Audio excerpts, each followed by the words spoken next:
I didn't sleep, by the way. I don't sleep much, let me tell you. But you know, it's funny, some of them got me in a blink. You know, when you go like, and they took me as at the closed segment of my cycle. And they said, he's sleeping.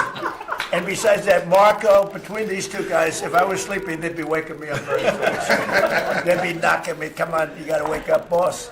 But no, we've had great meetings. Look, we're the most transparent presidency by far, and I love going around the room, but we're going to pick a few people.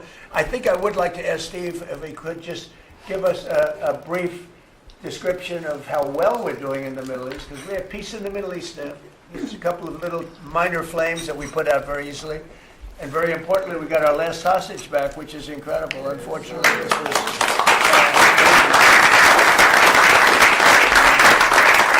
something that nobody said could be done. And I will tell you, Hamas was a big factor in getting all of the hostages back.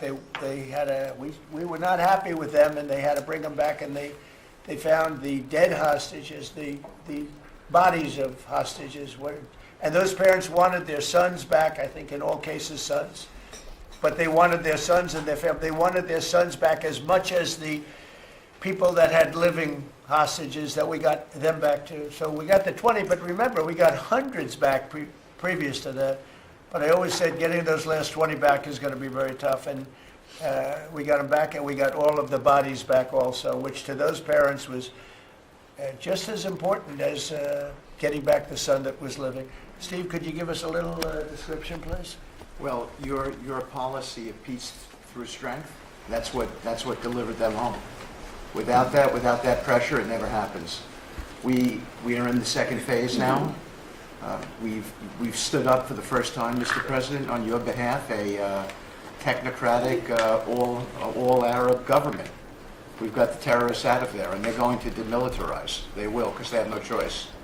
So we expect that. Pardon me? And now we want to get Hamas no guns, right? Right. They're going to give it up. They're going to give up the AK-47s. A lot of people said they'll never disarm. Looks like they're going to disarm. And they did help us with those bodies, getting them back. Look, and that family is so grateful to you. They called. I spoke to them. Jared spoke to them. You know, it's an amazing story. He broke his shoulder, but he went out there because he didn't want his friends to fight alone. He would be alive today, but for that. He had no reason to go out with a broken shoulder, and he went out and fought them courageously. And died. And died. That's right. This is a great story, and the parents are great.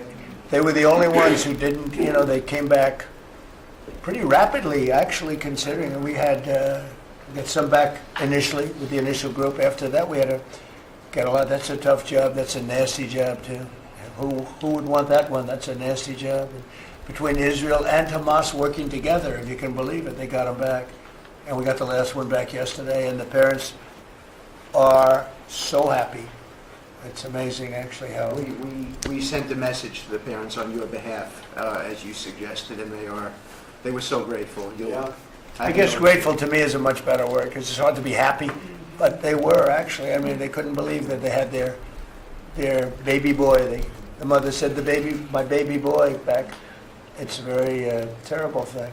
Steve, Russia, Ukraine, we're making a lot of progress. Could you explain that? The Ukrainians actually said that we've made more progress since Geneva than they've seen in the last 4 years of that conflict.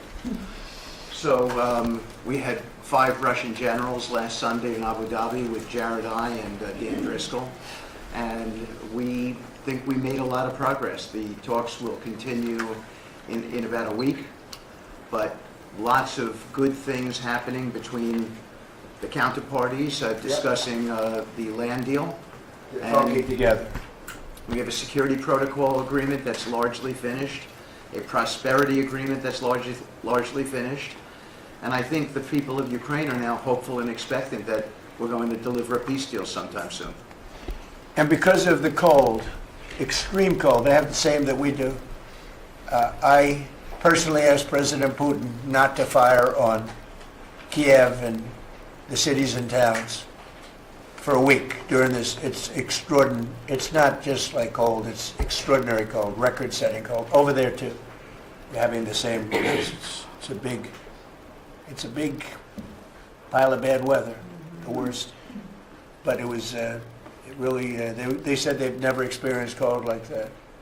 And I personally asked President Putin not to fire into Kiev and the various towns for a week, and he agreed to do that. And I have to tell you, it was very nice. A lot of people said, don't waste the call, you're not going to get that, and he did it, and we're very happy that they did it. That's correct. Because on top of everything else, that's not what they need, is missiles coming into their towns and cities. So I just thought I should say it. I thought it was a very good thing, and Ukraine was, almost they didn't believe it, but they were very happy about it, because they are struggling badly. I think it shows, Mr. President, how you provide an overarching sort of presence in these negotiations. The Ukrainians never thought it could happen. The Russians are doing things maybe that people wouldn't give them the credit for doing, and I think it always comes down to your indomitable spirit. Well, it was a good thing. You know, if you think it's cold over here, they say in Ukraine you can add another 20% to it. It was a very cold place anyway, but this was, they see numbers that were so, they'd never seen numbers like that, cold numbers like that. So it was, I thought I should mention it. Could I ask Scott Bessett, we have so many things happening, could I ask you to maybe say a few words, please?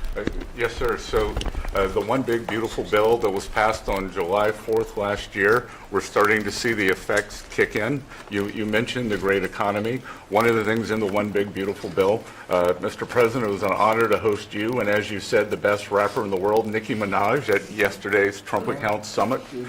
We've now had 1 million people sign up for Trump accounts just this week. We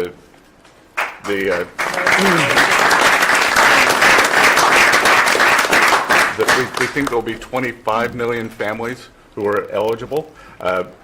The segment that you and she did has 1 billion hits.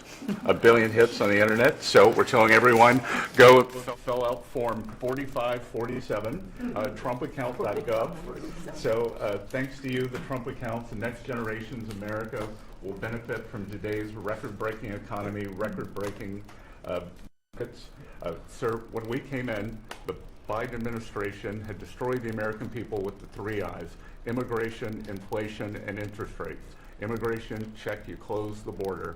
The inflation, as we've heard, back down to target. Prices are coming down. And interest rates, we hope there's more on the way. We've got gains in wages, low prices, and I think 2026 is going to be the year for the Trump boom. It's going to be a supply side boom. I enjoyed the trip out to Iowa. In the diner, the staff there was thanking you for the no tax on tips, and they're expecting big refunds from that. We saw the CEO of John Deere, who said, thanks to your tariffs, new plants in Indiana, Carolina. Two massive plants built by John Deere. And he's the chairman and CEO, wonderful guy. And I said he was at the event we had in Iowa, which is appropriate, John Deere, Iowa. But I said to him, so what are you doing? He said, we just announced 2 massive plants. In fact, they're going to have 1 plant for excavators. And he said, there hasn't been an excavator built in this country in 50 years or something. He said, they're taking it out of Japan and they're moving it into the United States. They're 2 very big plants. And I said, so why are you doing it? He said, because of you and because of tariffs. I said, if we didn't have tariffs, would you be doing it? He said, absolutely not. So it's very important, and I hope we're going to be successful with the Supreme Court case, because we're waiting, and we're taking in hundreds of billions of dollars, and we don't want to give it back, number one. And number two, and you know, the people that are fighting us on that case, by the way, are China-centric. These are people that are for China, but they're also outside of the United States. These are countries that have ripped us off for years and years, charging us tariffs. And now we're doing an amazing job, and we're getting it back. We're getting it all back and then some. And they're the ones that are leading that lawsuit that we have in front of the United States Supreme Court. So it's a very important lawsuit for our country, and hopefully it's going to work out. We're waiting a long time, but hopefully it's going to work out. We've taken in hundreds of billions, even trillions of dollars, and certainly we've taken in trillions of dollars of, a big part of that $18 trillion that's coming in is because of tariffs. They're coming in, they're building because they don't want to pay the tariff, and the tariffs are very, steep. They could be much steeper. You probably saw I put out a truth today, and the tariffs could be much steeper. We've been actually very nice about it. But even being nice about it, we've taken in hundreds of billions of dollars, and honestly, they've given us tremendous national security. The power that we have because of that. They have given us tremendous strength and national security. Go ahead, Steve. Yes, sir. And the IEPA power you used on the tariffs, as you said, we're bringing in tens of trillions of investments. The tens of trillions of investments turns into factories construction, which turns into factory jobs, which turns into consumer spending. You've right-sized the government, so government employment is down. Private sector is up. Growth was a stunning 4.7, 4.8% in the past 2 quarters. Biggest back-to-back gains in a decade. And we are doing that with government finances improving. So that will bring down the borrowing costs, the calendar year budget for 2024, 7% deficit to GDP, highest when we weren't at war, not in a recession, all the way down to 5.4% and getting better. Biggest decline since 2014. Generational gains in productivity, soaring productivity. We're going to lift workers' pay, record high prices, record high profits, and stock prices are soaring. You got a manufacturing renaissance, and all the key inflation metrics are trending lower. Over the past 3 months, the consumer price index is just 2.1, and core prices are even lower at 1.6, and I think that could trend below 1, given energy, as you talked about, the pharmaceutical discounts, and rents. So we're expecting a great year in 2026, Mr. President. And we're going to be announcing next week, I think sometime, Scott and Howard and everybody, we're going to be announcing the head of the Fed, who that will be. And it'll be a person that will, I think, do a good job. We're paying far too much interest in the Fed. The Fed rate's too high, unacceptably high. We should have the lowest, and I think you read my statement today. I put out a statement before the meeting, but we should have the lowest interest rate anywhere in the world, because a lot of these countries are successful only because of us, because we allow them to have surpluses. And without surpluses, some of the countries that you most respect financially, that you say, oh, this one, that one, this one, that one, they're successful because we allow them to have surpluses. And we could easily stop that with the powers that we have, but we don't. We took some of it, but we took really just a small portion of it compared to what we could take if we wanted to. We should have the lowest interest rate anywhere in the world. They should be 2 points and even 3 points lower. And if it was, each point is the equivalent of, I would say, $500 billion. So if you got 2 points lower, you have $1 trillion in saving. And it's almost, if you call it just a paper expense. You can do it with a pencil. It's not cutting. It's not saying we have to get rid of jobs. Or it's just like literally so easy to do. But we have a guy that doesn't want to do it because he's, I think he's politically biased. I really do. I believe he's politically biased because most smart people say it's not even a question.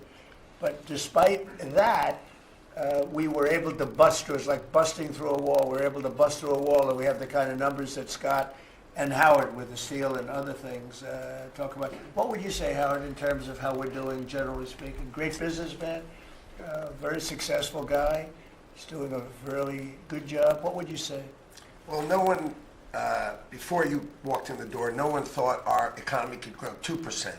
Fourth quarter, with the shutdown, 5.5%, and that means the first quarter, you could see the United States of America, with its $30 trillion economy, grow in the 6% range, and no one thought that was possible. That's how you get jobs, that's how you get money down, that's how you fix the deficit. You are fixing everything with your policies. You have changed America and created the golden age. Thank you. And with the help of the Fed, because we really, we want help, not hindrance. Why would the Fed hinder? But with the help of the Fed, with the right choice, if we make the right choice, a lot of times you make a choice, you think it's good, and it turns out to be not good. But with the help of the Fed, we could hit numbers that have never been hit before. We could hit 8, 9, 10. There's no reason why not. And, I talk about, if you go back 20 years, 25 years, I'm old enough to remember, when we had good news, when you announced good news, the stock market went up. You announced anything good, the stock market went up. You announced bad, the stock market went up. And that's the way it should be. But now it's, over the last 15 or so years, if you announce good news, that means they're going to raise interest rates because they want to kill it. So you can never really be that successful because you announce all record numbers, great, because they're afraid of inflation. But growth doesn't have to have any impact on inflation. It can make inflation go down in many cases. So, and you've seen that with us. I mean, we're growing at a much faster rate than anybody thought was possible. We have very controllable inflation. With Biden, we were getting killed, and we had the worst inflation in 48 years in history, in the history of our country. And that's with going down. So growth is a great thing. It doesn't mean inflation. And I want to go back to a system where when we announce good news, they say that's great. We can lower interest rates instead of raise interest rates. And by the way, if inflation comes, we'll take care of it when it comes. But they're trying to guess it, and they're trying to get it 10 years before in advance. And we want to make this country greater than ever before, and I think we're doing that. But we want to make it that when we announce great news, everything goes up. If we announce bad news, that happens too. We bring it down, and we control, and we do what we have to do. But we can have numbers in the upside like nobody's ever seen before. I want to ask Bobby to say a few words, if he would, about some of the incredible things that we've been doing in your department with Oz and everybody else. Mr. President, we're in the process of implementing your great healthcare bill, which is going to increase affordability, drive down costs, and increase the quality of healthcare for every American. You mentioned MFN, Most Favored Nation. We now have agreements with 16 of the 17 drug companies. And you asked us to do something, Clinton had promised to do this, Biden had promised to do this, Obama, Bush had all promised to do it. None of them succeeded. It was regarded as impossible, and you made it 10 times harder. As you said, not only do I want MFN, but I want them to all reshore their production to this country. And they don't have any money to do it because we've taken it all from them. And I want to make sure we continue to lead the world in innovation. We succeeded in all of those goals, and the proof that we did that is after we signed those agreements, the stock prices for those companies went up $1.3 trillion. Amazing. And they are reshoring. Eli Lilly is building 6 new plants, including an API plant. So the next time that we have a pandemic in this country, we're not going to be stuck buying API from China, who cuts us off. We're going to be able to make it right here. Novo Nordisk is building 4 new plants, and we are going to be releasing Trump RX so that every American can get the lowest prices in the developed world. In some cases, they're going to be lower than the lowest prices in the developed world. And that's going to be happening sometime probably in the next 10 days. So we're doing rural health care. We sent out $10 billion last week. The states have that money. They're going to be giving it to rural hospitals sometimes in the next 2 weeks. And we're going to revolutionize rural health care in this country. You are raising the influx of federal dollars to rural health care by 30% over the next 5 years. So 30% every year, more dollars, federal dollars, are going to be flowing to them. It's going to allow them to rebuild their decaying infrastructure, to retain providers, and also to revolutionize the use of AI and other technologies, which is going to dramatically lower the prices for rural Americans and raise the quality of their health care. Brooke and I released the dietary guidelines, which have been received incredible acclamation from both sides of the aisle. We are going to change the food culture in this country. Brooke gives away $405 million a day to buy food for Americans. And the WIC program, the Head Start program, SNAP, school lunches, the VA, and the military, they're now going to be getting real food for the first time. And Brooke came up with the ingenious idea of requiring every store in this country that accepts food stamps to double the amount of real food that they're selling. And this is going to drive changes in the market, and it's going to lower the cost of meats, of proteins, of whole grains, of fruits and vegetables, so that every American will have in their reach an affordable meal that actually is real food. 70% of American kids now are, 70% of the diet of American kids is now ultra-processed foods.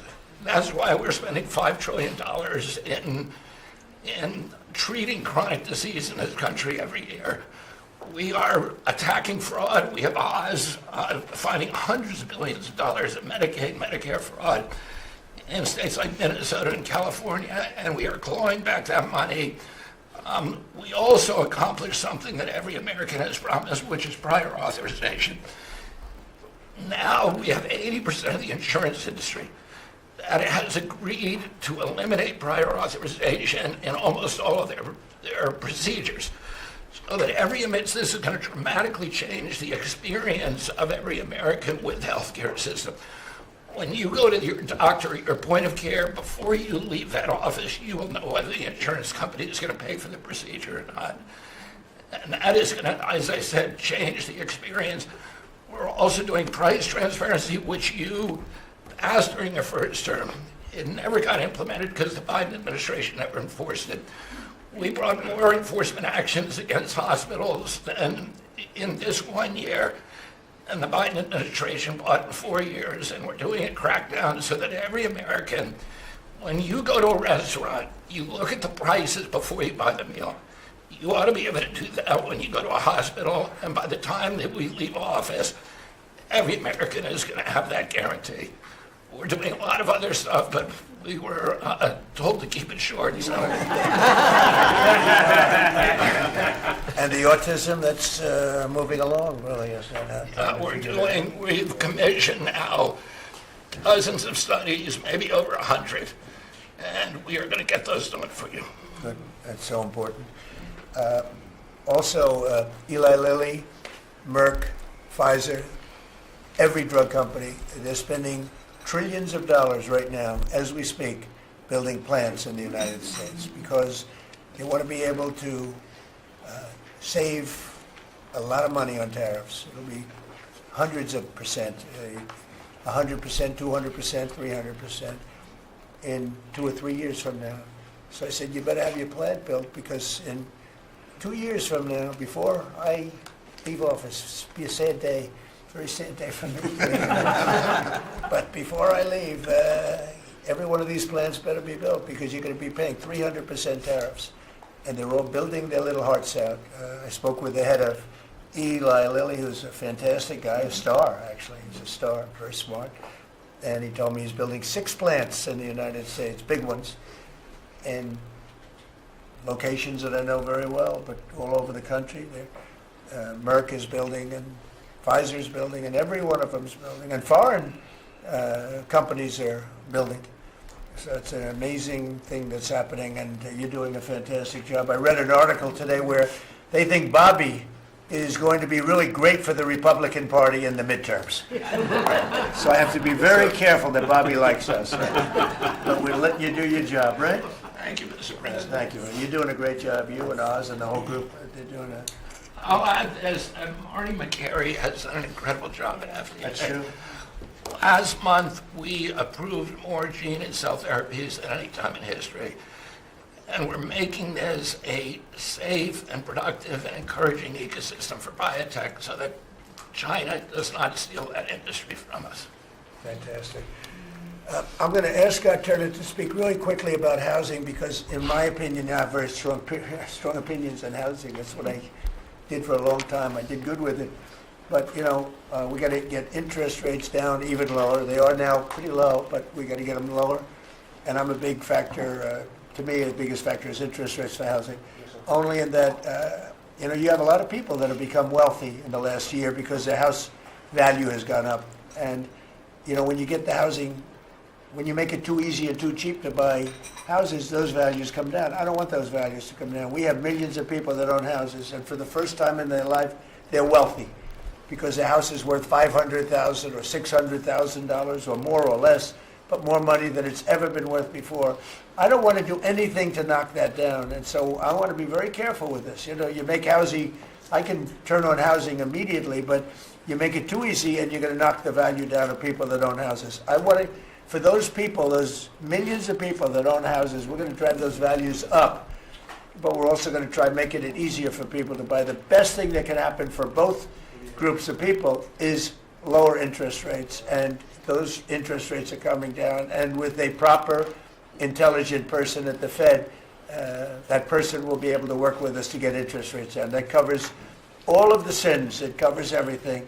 Lower interest rates keeps the values up for the people that have housing and lets other people buy housing. And Scott, if you could just expand quickly on that. Yes, sir.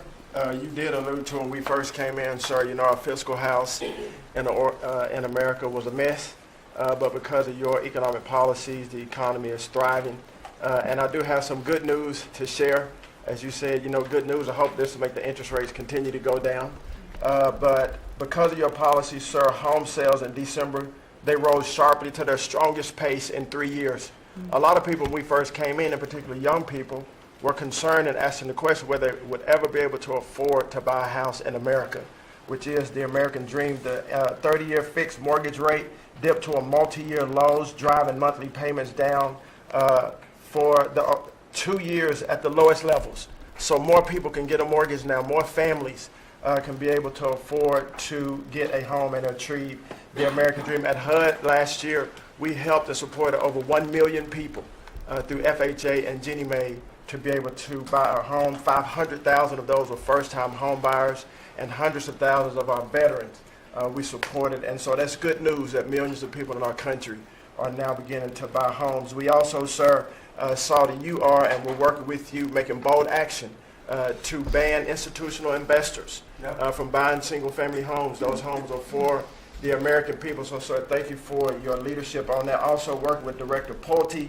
over at FHFA to buy $200 billion worth of mortgage-backed securities, driving down even more the cost to get a home. And so we're grateful for those actions. Also, the One Big Beautiful Bill has been tremendous, making the low-income tax credit increase, working with Secretary Bessent at Treasury to produce more projects and more homes in America. And the One Big Beautiful Bill also made our beloved opportunity zones permanent. And the media doesn't talk about opportunity zones very much, but I'll do it today because I know that they have been transformative in our country. Over 1 million people lifted out of poverty, sir, in opportunity zones, 300,000 new units of housing in opportunity zones, and a 3.4 increase in the value of houses. By the way, we have to give him credit. Senator, he's a great guy. Tim Scott came to see me, first administration, first term, and he had this idea for opportunity zones. And he gave me the idea. We did it. We implemented it. It's one of the most successful programs in the history of our country, and nobody talks about it. The press doesn't talk about it, but I want to just tell you, Tim Scott, Senator, South Carolina, did a great job, right? Did a wonderful job, yes, sir. Did a good job. He's a good man. Yes, sir. And so those have been made permanent now.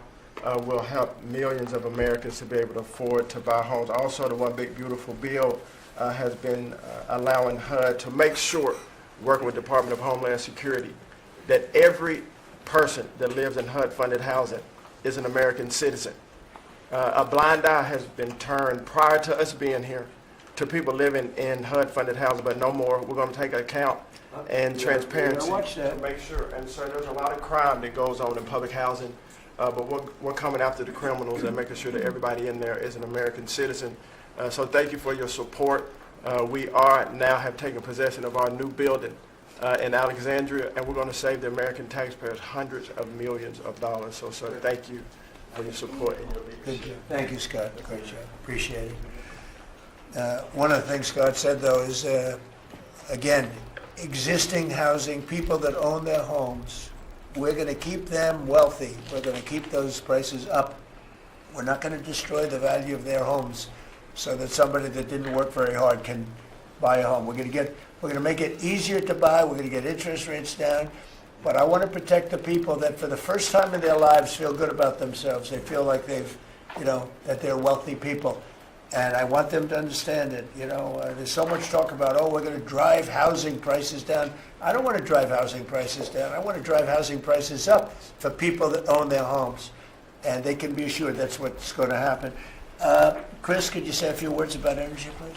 You bet, Mr. President. I can say with confidence that your energy dominance agenda is firing on all cylinders. United States oil production today is greater than Saudi Arabia and Russia combined, the number 2 and number 3 producers. Our natural gas production today is greater than Russia, China, and Iran combined, the 2nd, 3rd, and 4th largest natural gas producers. Huge production in the United States. Secretary Burgum at the Interior Department has taken in more money on oil and gas lease sales in the first year of this administration than the entire 4 years of the Biden administration. And beyond oil and gas, 6 new coal leases under this first year of this administration from the Interior Department, and coal production is growing again in the United States after years of decline. And this beautiful clean coal was the MVP of the huge cold snap we're in right now. I can say with some confidence, hundreds of American lives have been saved because of your leaning in and stopping the killing of coal and revitalizing coal. Coal, over the last few days, where we're at peak demand in electricity, has delivered 20 times more electricity than solar and batteries. Think about that, 20 times more. An industry Because coal doesn't mind very cold weather. Right? You're not allowed to say the word coal without proceeding by saying clean, beautiful coal. Clean, beautiful coal. It's not affected by bad weather. Rain, snow, sleet, freezing cold. How does it react under freezing cold weather? it steps up and delivers big time. In fact, what coal did during this storm was deliver massively more electricity than it was delivering a month ago, because we needed far more electricity. Who can step up? The windmills, by the way, are all frozen, you know, they don't turn. The windmills aren't turning, the windmills that these fools paid for. The fool is this country, because the people that have the windmills get massive subsidy, and they make a fortune on windmills that don't even work, and they don't produce anywhere near what they should be. And it's the worst, most expensive form of energy there is. And by the way, Europe is destroying itself with the stupid windmills they're putting all over their beautiful areas of most magnificent landscapes in the world, and they're just destroying. Europe, bet against smart. Between immigration and energy, they're destroying. It's not recognizable. They've got to smarten up before it's too late. Please go ahead. Yeah, in New England, with somewhat European energy policies, at peak demand time, very cold in New England, wind, solar, and batteries that you were just speaking of delivered less than 3% of the electricity needed at peak demand time, and that's when it matters. Because if electricity goes out when it's very cold, people die. Over 200 people died in a smaller cold snap during the Biden administration. This was massively larger geographically. We have had no failure of the electricity grid, no failure of long-distance transmission lines. Local distribution lines have iced up and come down, and we have people from all over the country working to get those back up because people need their lights back on. But your energy policies delivered just a dramatically different outcome for the American people. If we'd continued the Biden-era policies for one more year, continued to shut down coal plants, continued these crazy climate restrictions that wouldn't even let power plants run at maximum demand time, we hadn't liberated all the backup generators that are sitting there. We gave up an emergency approval, So a lot of run those everything. plants that we're going to close, coal plants that were modern and good and threw off very little problem, and that were really powerful. You know, by the way, China does most of everything they're doing with coal. Not that we want to copy anybody, but you know, they make the windmills, but they don't have a lot of wind farms. Somebody ought to look at that. How many wind farms do they have? Very, very few. They make them, they sell them, they make a fortune, but they don't use them. So the coal, I mean, I understand they're using it also as a great backup. So you build a plant, but they have it as a backup in case of tragedy, in case of really bad weather, et cetera, et cetera. They actually store coal on the site of other plants, so that if they need emergency energy, the coal is always going to be there, whereas other things aren't. Is that correct? Exactly. Coal just Pretty good. stepped up here to 25% of our electricity during this high demand time. Natural gas, coal, and nuclear, they are what run the American electricity grid. The others are ornaments and often expensive And you ornaments. stopped plants Run from up being prices. demolished, right? 17 gigawatts of coal generation plants were slated to close last year that were stopped from being closure by this And if administration. they were closed, we would be really tight on energy. We would have had significant blackouts at these peak cold times, and extrapolating from the last storm during the Biden administration, I think at least hundreds of deaths. Because in the South, a lot of heating is done with electricity generation. If those grids go down, people die. So these, and when going back to the Working Families Tax Cut Act, or the One Big Beautiful Bill, that got rid of $500 billion of subsidies, energy subsidies, that do nothing but make energy more expensive and less reliable. And under this administration, we've spent massively less on energy, and we've delivered massively more on energy. And when you have more energy, you have lower prices. It's a fantastic job. You and Doug. Doug said, you got to get this guy Doug. You got to get this guy Chris Wright and get him as soon as you can. I said, but I want you to run energy. He said, well, I'm good at it, but he's better, right? Didn't you tell me that? So I gave him the land, I gave you the energy, right? And it's a great combination. I mean, they literally have, I said, maybe we'll merge it in some way. They said, we don't have to. We get along. They work together, right, with the land. He's got the land and the energy. He's got the knowledge to take it out. It's been a good combination. This administration, the whole administration, and your leadership has been very focused on energy, because we can push down energy prices, we can lower costs on Americans, and we can raise wages by bringing jobs and opportunities here. It is a transformation of American energy. Thanks for your leadership. He's one of the most respected people in the energy world. And Doug told me about Chris Wright. They said, if you could get him, what he gave up to do this job, you're making a little less money, but that's all right. You don't care. What you're doing is fantastic. But he said he's the best in the world. Other people have told me that. The heads of the biggest companies have told me that. And it's really panning out to be so. We appreciate it very much. It's great. One of the things we're doing with energy, I think that's so important. We have an old grid, been around a long time, and not really, can't be much expanded. It can be fixed up a little bit, but can't be much expanded. And we have some plants that are so big that the grid would never be able to hold it. We're allowing them to build a electric producing plant, mostly electric, but they can use nuclear to do it, they can use oil and gas, they can use coal, they can use whatever they want. I think many are choosing oil and gas because it's there, it's tried, it's true, it's plentiful, it's inexpensive. Some are going nuclear, some are going both, many are going all three. But the plants, you read, well, how do we ever fire those plants? Because to do this, we need 2 times the electricity we produce in 1 year for the entire country, which is almost hard to believe. These buildings are so big. They're going up now. So I did something that nobody thought was possible also. When they build their building, they build their own electric generating plants. And we are seeing some of the most incredible designs you've ever seen. So we don't need the grid.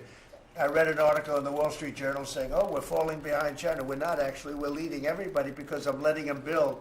The government would never be able to do that. Now, China's a different kind. They build, they do things that you got to hand it to them.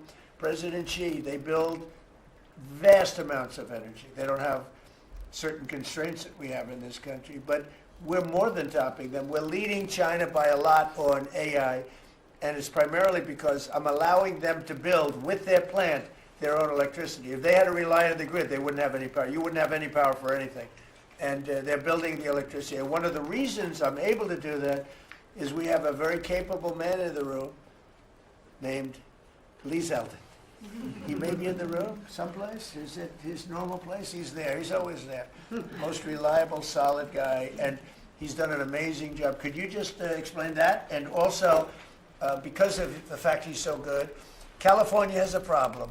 The hardest permit to get when they lost 25,000 or so houses, which shouldn't have been lost, they should have allowed the water to come down from the Pacific Northwest, which was very plentiful. But they didn't do that. They lost 25,000 houses. Lee and his team gave them the most complicated permit within 20 days. Everybody, every single house that burned down got the federal approval. Unfortunately, it's well over a year. And the state and the city, that's Gavin Newsom, and the city, the mayor who's grossly incompetent, by the way, they have been unable to give permits. There are like 3 houses being built out of thousands and thousands. They have no permits.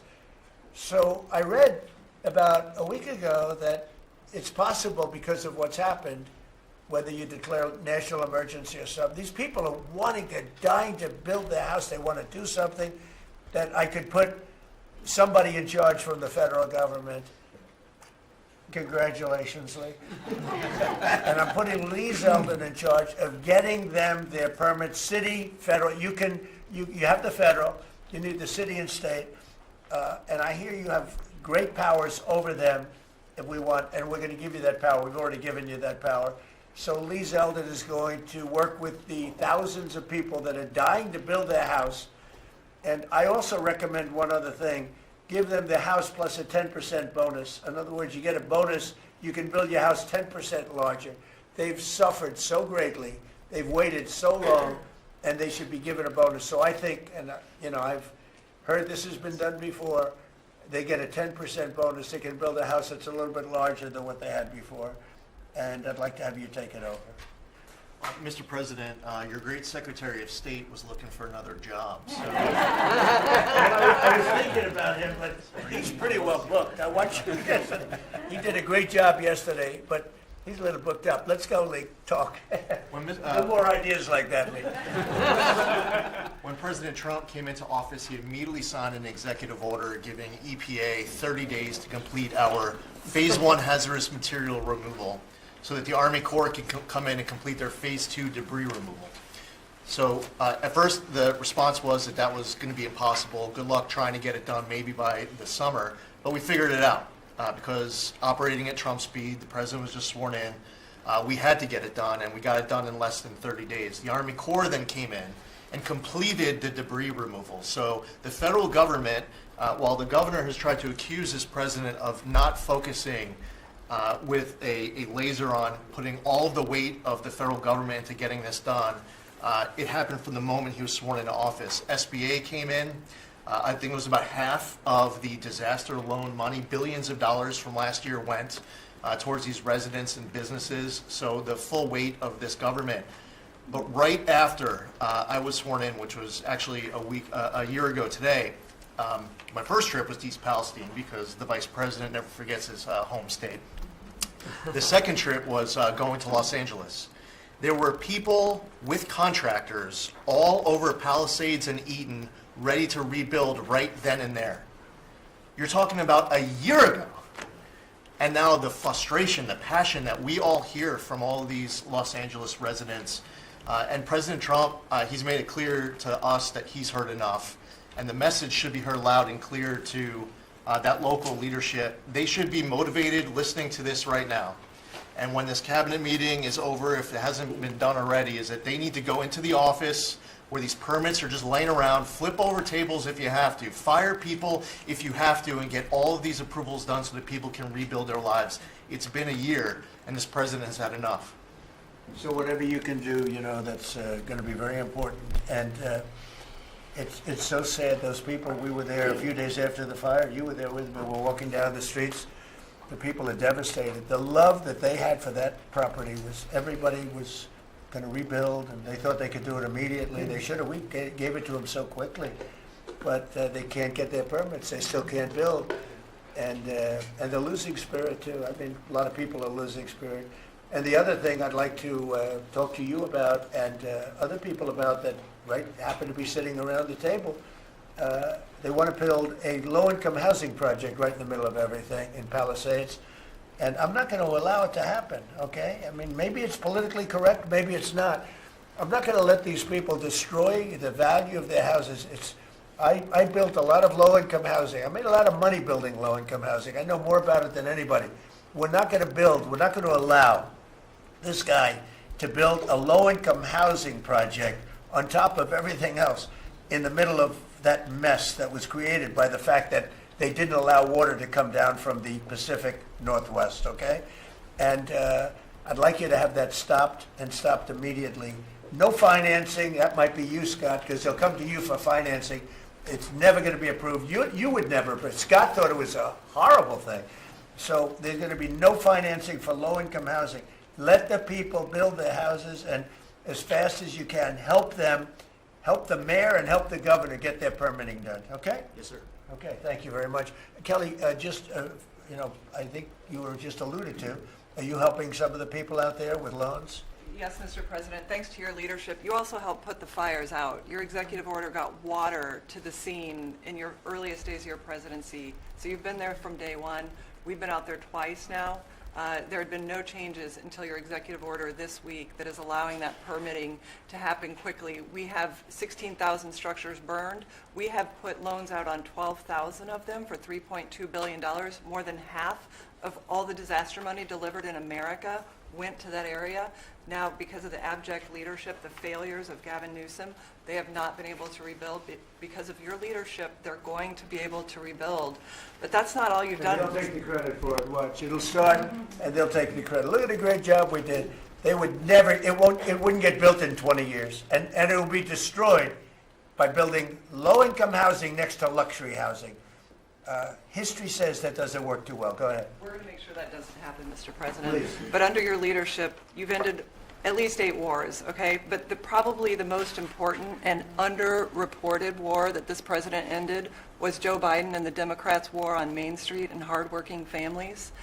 We've seen it as I've gone across the country this month, 10 different states, and we saw it when we were together in Iowa. Hardworking families, farmers, small businesses expressing gratitude, lined up to thank you. I was out with our great vice president last week in Toledo, Ohio. They are thanking this administration for getting Main Street back. The Trump tax cuts, the tariffs, deregulation, it's all rocket fuel for hardworking families and Main Streets. And I see it whether it's talking about small business expensing, 100% accelerated for Made in America factories, the 20% pass-through, but it's also working families where they have expanded child tax credits, increased standard deductions, permanent low-income tax rates, health savings accounts, Trump accounts. This president is delivering for Main Street. It's the most underreported story in this country, and I see it in Main Street businesses. All-time small business confidence hit a record under this president last year after the Trump tax cuts. All-time small business formation now at 36 million small businesses, and a record $100 billion out from SBA because a record number of people want to invest in this country and hire. And whether I've talked to manufacturers about tariffs, they know that this president is bringing manufacturing back, just like Prince Manufacturing in Macon, Georgia. 500 employees machining parts for our defense, our agriculture, our automotive, our aerospace industry. They're going to hire 500 more people this year because of tariffs, because of the Trump tax cuts, and because of SBA lending. And I see this state after state as I've gone across the country, talked to hundreds of business owners, walked dozens of factory floors. This is not being covered, but it's going on in America. The number one problem is they need skilled workers. This is something I'm working on with Secretary Chavez-DeRemer. I'm working across the administration to ensure that we empower our small businesses. 98% of our manufacturers meet the small business definition. So Ford has 5,000 small manufacturing suppliers. The $18 trillion you brought in is creating an economic boom like none we've ever seen before. We are going to have 7% GDP growth. GDP now is probably underestimating where it is in 4Q, but with interest rates going down, with regulation going down, these are all taxes on small businesses, and those are going away. And thanks to President Trump, your leadership, we are seeing Main Street boom. Hardworking families have $1,000 already in their pockets, and when they get their $1,000 refund tax, I hope they all remember that every Democrat voted against them getting their tax refunds, because this is what our administration is doing, is powering your incredible economic agenda forward on Main Street. Thank you very much. Great job. I do want to say that on my left, I have a man who's doing a fantastic job, and on my right also, by the way. But we're spending a tremendous amount of time and effort on building our military. We largely rebuilt the military during my first term, fortunately, and we're greatly enhancing it now. We're going to be doing something new. We're bringing back the battleship, and I thought, like you remember the battleships from the great Iowa and Alabama, Missouri, those unbelievable scenes that you see, Victory at Sea. You'd see these incredible ships, and I thought they were powerful, but the battleships that we're building are going to be 100 times more powerful than those beautiful works of art. I mean, they were magnificent, all steel. We have the steel now, and we're going to be doing that as an enhancement. But our military is very, very strong. You may want to say something about the large fleet of ships that's heading over to the Middle East. Well, Mr. President, you had to, like so many other cabinet members have referenced, rebuild the perception of America. And at the Department of War, that meant reestablishing deterrence. What happened in Afghanistan, what happened in Ukraine, a war that never would have occurred, what happened on October 7th in Israel, never would have happened under President Trump. So as a result, we're having to rebuild how our enemies perceive us. And when President Trump said, we're not getting a nuclear, Iran, you won't have a nuclear bomb, he meant it. And we sent those B-2s halfway around the world, and they never noticed. When he said, we're not going to tolerate trafficking drugs anymore in our hemisphere, we treat them like the Al-Qaeda of the Western Hemisphere, he meant it, and we're executing that. When you said, Mr. President, we're securing the border, the military was proud to do their part alongside Homeland Security to do that. Same thing with Iran right now, ensuring that they have all the options to make a deal. They should not pursue nuclear capabilities, and we will be prepared to deliver whatever this president expects of the War Department, just like we did this month. No other military in the world could have executed the most sophisticated, powerful raid, not just in American history, I would say in world history.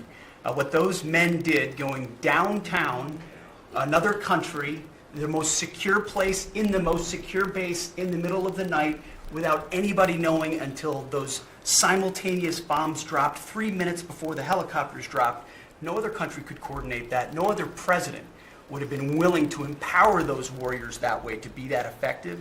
And that sends a message to every capital around the world that when President Trump speaks, he means business, and we are reestablishing deterrence at the War Department, Mr. President. Thank you.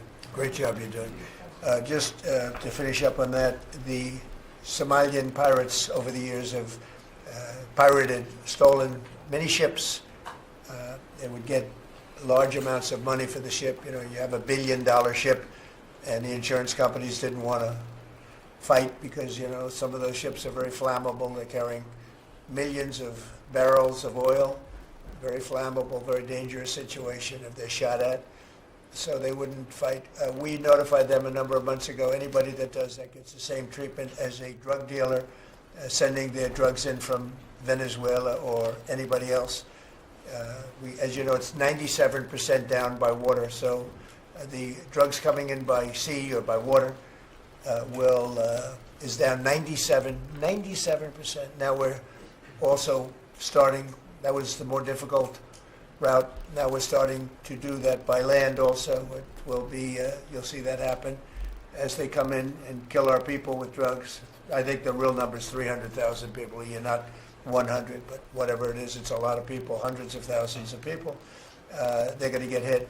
But also we added to the list the Somalian pirates that go out on a boat, similar type boat, actually not quite as fast, not quite as nice as you can imagine, but they get the same missile that we give to the people that are bringing drugs. And so far, we haven't seen anybody going out. So the traffic is not being interfered with by people pirating our ships. Not our ships, ships all over the world. I said, make it for any country. We're doing the rest of the world a favor. It's a very effective favor, but we see very little pirating nowadays. You used to have ships being taken every single, like 2 or 3 a week, these massive ships that be brought in to some place in Somalia, which I don't even know is it a country. We have Ilhan Omar left, and then she gives us lectures on the Constitution of the United States. These people are, what they've done to rip off our country is terrible, but the pirating has essentially stopped. They know that if anybody even makes a move toward a ship, they get the ultimate treatment. They will go to wherever they want to go, but it's probably not going to be to heaven.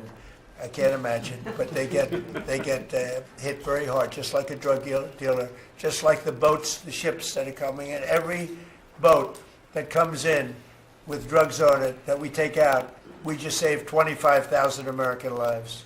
Each boat is the equivalent of saving 25,000 American, mostly American, but American lives. So I just wanted to let you know that, and Pete's been totally authorized to do that. and they know it's going to happen, and it seems that all of that brisk business that they had has been stopped in its right in its foot. So I just want to thank everybody for being here. My cabinet has been amazing. I like this much better than going around for 3 hours. We'll pick on other ones. Pam, you're doing great. We're all doing great. JD, if you'd like to say something, you can. Would you like to really quickly? He is, after all, the Vice President of the United States. It's okay, sir. I'm here for the free coffee. I just say it's an honor to serve with this group, and we're doing a lot of good for the American people. We're very proud of it. Yeah, we're very proud of the country. We're very proud of you. Thank you very much, everybody. Thank you. More beautiful. You can see the flags behind us of the different forces and the American flag and various others. It's, I think, quite spectacular. It's never looked this good, and hopefully we're going to do work that's never been as good. So I think that's basically what's happened in our first year. We've had an amazing year, and this would be our first cabinet after the year, so we're starting our second year. Tremendous progress has been made. I want to thank my entire cabinet for 12 months of unprecedented achievements. We really have. I mean, it's unprecedented. The numbers we've had on the economy and growth, you see them. And that's despite a Democrat shutdown. Without the shutdown, we would have picked up about 1.5 points more than already high numbers, record-setting numbers. So this has been, I think, and a lot of people say it, the most successful year of any administration in American history. First year, there's never been a first year like this, including the fact that we extinguished 8 wars, and another one we think is coming. Steve Witkoff's working very hard, and Jared and everybody else, and I think it's coming. It was just announced that the murder rate in our country is the biggest drop ever recorded. It's at the lowest level in 125 years. First in recorded history, it's the lowest in at least 125 years. It's a wonderful thing. And that crime is way down, and one of the reasons is we've taken a lot of bad people and gotten them out of our country. In some cases, they're so bad that we put them in prison because we don't want them to even take a chance of coming back in, even though our border is very secure, record-setting secure. We had 0 illegal aliens being admitted into our country for the last 8 months. That's hard for even me to believe, but the people that make up the lists are supposedly nonpartisan, but I would say they lean toward the Democrat side. And if they say that, I'm all for it. As you know, we've had a situation take place with respect to Venezuela. I want to just thank General Kane and his staff. The job that they've done is incredible. Nobody's ever seen anything like it. And once it did take place, I want to thank the leadership of Venezuela. We're getting along really well with them. The relationships have been very strong, very good. And they have informed me that they feel this very good security, very strong security. We're working with the various people involved, including Chris and Doug and everybody on the oil.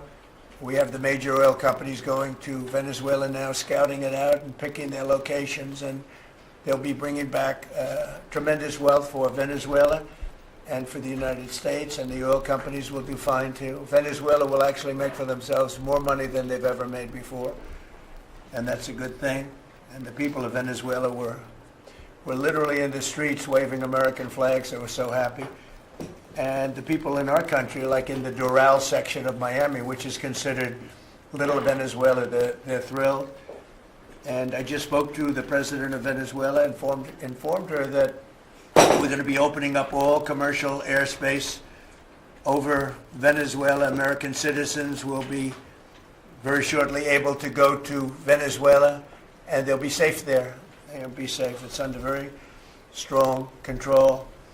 And the people of formerly of Venezuela, some want to go back and some want to go back to visit, and they're going to be able to do that. So I've instructed Sean Duffy and everybody else concerned, including the military, that if you would, by the end of today, I'd like you to have the airspace over Venezuela. Planes can go to Venezuela opened up. Okay? Yes. Thank you very much.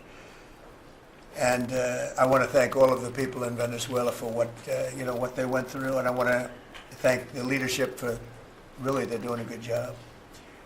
And just as I promised, we've defeated the Biden inflation nightmare and achieved explosive new economic growth.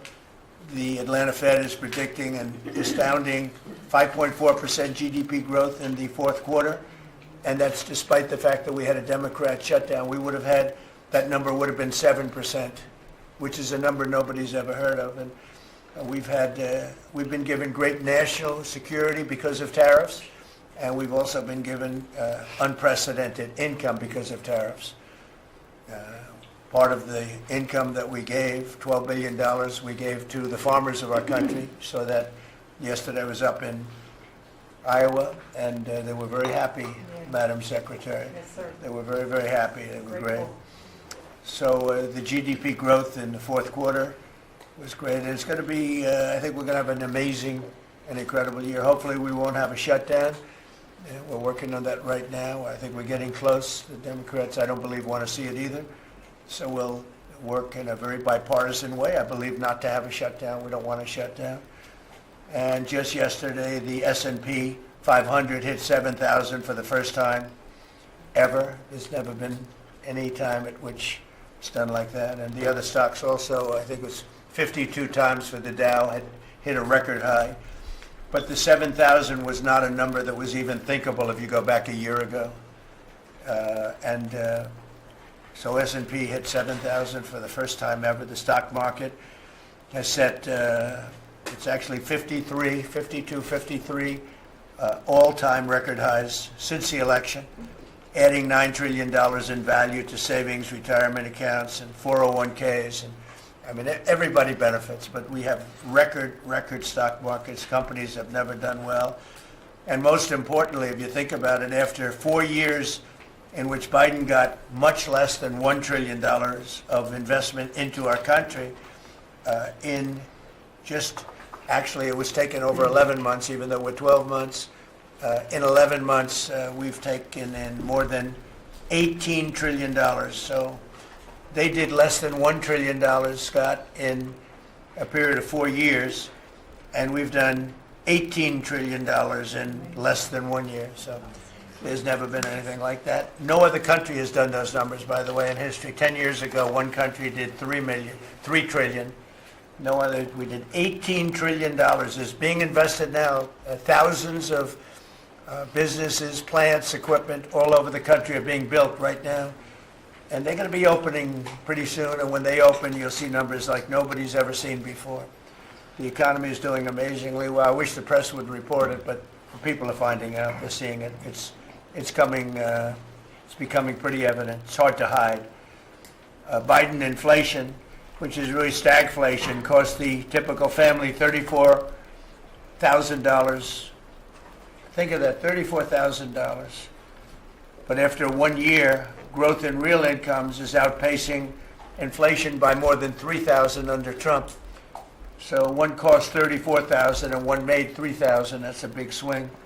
Gasoline has plunged to, think of this, over $4 a gallon, depending on where you are. In California, it's $7, $8 a gallon. I was in Iowa, and they had $1.85, because I had it at $1.99 a gallon. And I was corrected by two farmers that said, I just bought my gasoline for $1.85. So, Chris, you have to be doing something right, you and Doug, right? But I don't want to give you too much confidence. You got to keep it going.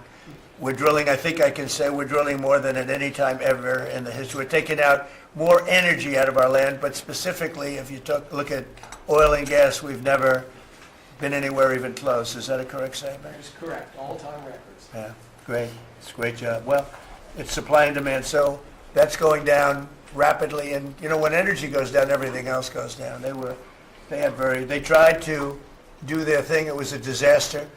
Then they ran back very late to the Trump policy, but they didn't do the Trump policy. They cut leases. They did everything that they could do, but they lost it, and they were very high. And we're now less than $2 in many areas, $2.30 a gallon average. Grocery prices, airfares, hotels, car payments, and rent prices are coming down very fast. And you don't hear the word affordability issued by the Democrats anymore. Now they're going into other things because they're getting beaten badly on affordability. Remember that when I was elected, I came into office, I inherited a total mess, starting with eggs, which were 4 times higher than they were just a year before. And Brooke got them down very quickly before Easter. They said they wanted me to buy plastic eggs for the egg hunt, at the very famous egg hunt at the White House. Sir, would you buy plastic eggs? I would buy a lot of, like 100,000 eggs. They said, we're not going to buy plastic eggs. And by the time we had the egg hunt, a few months later, we had the prices down pretty good. And now they're really low. Now they're at a very low level. So we really have, you don't hear the word affordability because we inherited very high prices and we inherited the highest inflation in 48 years. I say the history of our country. I think it sounds almost the same. Actually, I think 48 years sounds actually worse for some reason. So I'll go with the 48 because the press corrected me. I said history and they said, it's not a history, it's 48 years. I said, I'll accept that. And we had the highest inflation in 48 years. We have now as you saw yesterday with the Fed, I'm not a fan of his, he said that inflation essentially is not a factor. It's really been pretty amazing. I just put out a statement about his statements. I won't repeat them here because they're too angry. And thanks to our tax cuts, millions of Americans will soon receive record-setting tax refunds. You're going to get a lot of tax refunds, with the average refund expected to be over $1,000 higher than it has been at any time. So we're going to be getting some pretty good refunds, a lot of people. If congressional Democrats had their way, Americans would right now be facing the largest tax hike ever. You know, their proposal was to raise taxes very substantially. And our proposal, which is in the great big beautiful New Deal, it's a New Deal in its own way. It's a Republican version of the New Deal. Right behind you is a nice picture of FDR. This is a much better deal than the FDR deal. But we have the great big beautiful bill, and it's given tremendous tax cuts and a lot of other things. People are now finding out how good it is, and it's just kicked in as of January 1st, by the way. So we're really starting to see it. Even though it's a month, we're really starting to see it. The U.S. economy would be cratering if they had won this election. Our country would be in very bad shape. Would be maybe not much of a country anymore. I don't think it would be a country anymore. They were doing everything wrong, but they were going to give you the largest tax hike in history, and we're giving you the largest tax cut in history in the great big beautiful bill. In addition, I think it's very good. I think it's very important. You have no tax on overtime, no tax on tips, and no tax on Social Security, but you also have, you're getting this is the first time this ever happened. If you buy a car, you go out and borrow money, you get an interest deduction. You take the interest rate, the interest that you're paying on the loan, you're able to deduct it for income tax purposes. So that's a first ever, and I think it's going to be great for everybody, including the car companies. I was in Detroit 3 weeks ago. I went to the Ford factory, spoke to the General Motors people. It's all the same. They're doing better than they've ever done. The factory I went to was like a World War I, earlier than World War I factory, opened up. One of the oldest buildings, but one of the biggest. And Ford was getting ready to close it a couple of years ago, and then they saw that I was doing well, and it looked like I would have a good chance of winning. And they kept it going, barely going. And last week they announced, during my visit, they announced that they're going to round the clock round-the-clock production. They never thought it was. I said, did you ever think? I spoke with Bill Ford and the president of Ford. They were both there, and they said, we can't even believe it. We were going to close this building 2 years ago, and now it's going round the clock. They said, we cannot. I mean, they said, we wish it was twice the size, but they're now building additional plants in the United States, as is everybody else. You have AI building, but the car companies, I love the car companies, and you have them, they're all coming back. They're coming back from Mexico, they're coming back from Canada, they're coming back from Japan, and they're coming back from Germany, all over Europe. They're coming back, they're building here because they want to avoid the tariffs. They don't want to pay the 15%, in some cases 25% tariff. Could be a lot higher than that if it wasn't working. So because of that, they're all coming back. One statistic yesterday that Scott told me is that for the first time ever, tell them about the steel in Japan, that we are now making more steel. Go ahead, please. So yesterday they reported for the first time in 26 years, the United States of America produced more steel than Japan. And that is entirely driven by your tariffs. Or think of it.